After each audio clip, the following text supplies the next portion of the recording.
circumstances are not what they would have been or what we thought they might be 10, 15, 20 years ago. And just assume that we all sort of happily imagined that the line would go up forever and ever and we'd all get richer forever and ever.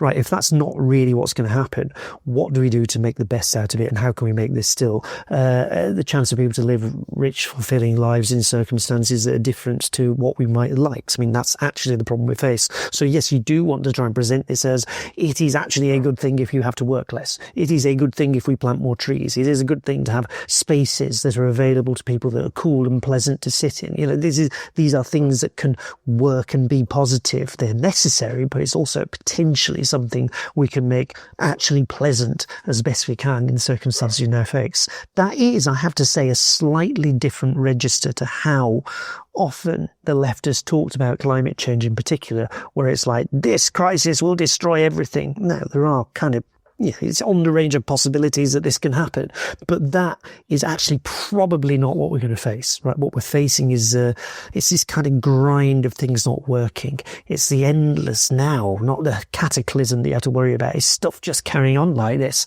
That's what we have to think about. That's where policy has to start to happen, where we think about what happens in where we live, how we live, where we work, how we relate to each other. That's where that stuff has to land. Yes, and obviously that's not to say that the situation won't be sort of punctuated by very dramatic disasters, but the general sort of quotidian experience, as you say, will just be a sort of erosion of the conditions of people's lives.